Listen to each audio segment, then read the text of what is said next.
Hola, nosotras somos Natalia Ceballos, Ana María Barrios y yo soy Sandra Gómez. Y hoy nos encontraremos para hablar un poco sobre una mujer que marcó el siglo XX en su campo por su trabajo sociopolítico y sus ideas un tanto revolucionarias y controversiales. Se trata de la filósofa y socióloga Hannah Arendt. A muy temprana edad, Arendt mostró gran interés por la filosofía. A los 16 años tomó clases de teología en la Universidad de Berlín, Alemania, y a los 18 años ya era alumna del filósofo Martin Heidegger y en los años consiguientes de Edmund Husserl y Karl Jasper. Luego huyó a los Estados Unidos, donde se estableció definitivamente, pese a no conseguir la ciudadanía estadounidense hasta 1951.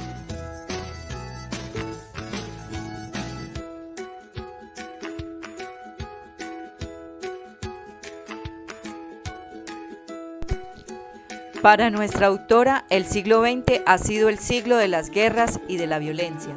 Por tanto, recomienda reflexionar sobre estas últimas como denominador común del presente siglo. Destaca la eficacia de las acciones no violentas y el permanente interés teórico de distinguir para comprender.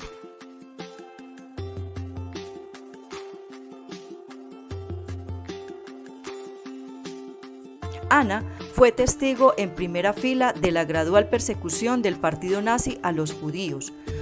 Tras ser detenida, decidió escapar primero a Francia, donde también estuvo detenida por varios meses por el gobierno francés. El resto de su vida, hasta su muerte, transcurre en los Estados Unidos de Norteamérica, donde logra escribir obras de gran interés en su carrera, alguna de ellas La condición humana, publicada en 1958, y Eichmann en Jerusalén, en 1963. Sin embargo, una de sus obras más reconocidas fue Orígenes del totalitarismo.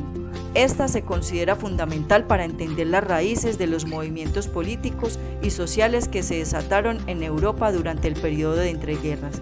Como socióloga, estudia la figura política de la democracia plural y la contrapone a la democracia directa, concediéndole una vital importancia a la idea del otro.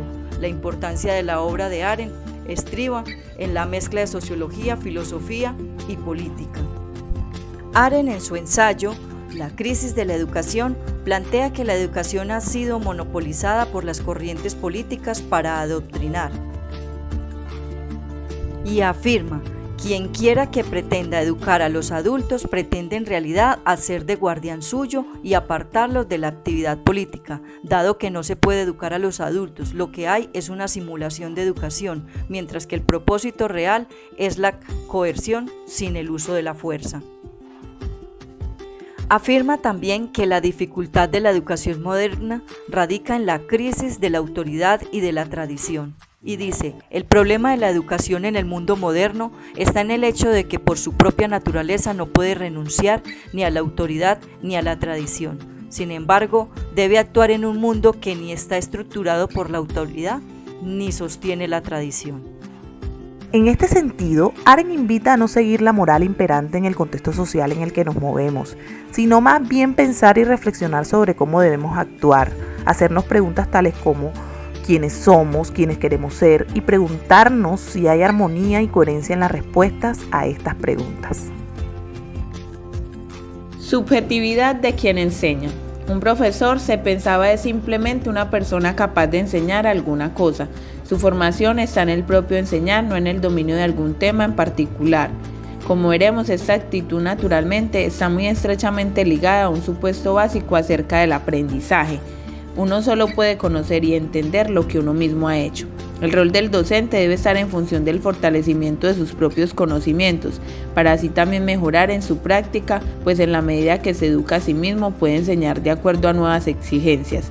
Pues si bien la prioridad es hacer que el niño o el muchacho se desarrolle en el mundo actual en el que vino a ser parte, también debe ir creciendo a la par hasta llegar al nivel de los adultos. Basado en la natalidad, se piensa al adulto como el encargado de propiciar aquellos procesos de aprendizaje, por lo que se ve también la escuela en la obligación de formar no solo en conocimiento, sino en el aprendizaje para la vida. Subjetividad de quien aprende. El niño en el mismo momento en el que nace está inmerso por la familia en un mundo que le ofrece una gran diversidad de posibilidades. Nuestra autora, en La condición humana, trata en varios capítulos el tema de la violencia y su desarrollo desde la antigüedad hasta la época moderna. En efecto, ser político, vivir en una polis, significaba que todo se decía por medio de palabras y de persuasión, y no con la fuerza y la violencia. Ahora bien, ¿cómo definir a Hannah Arendt?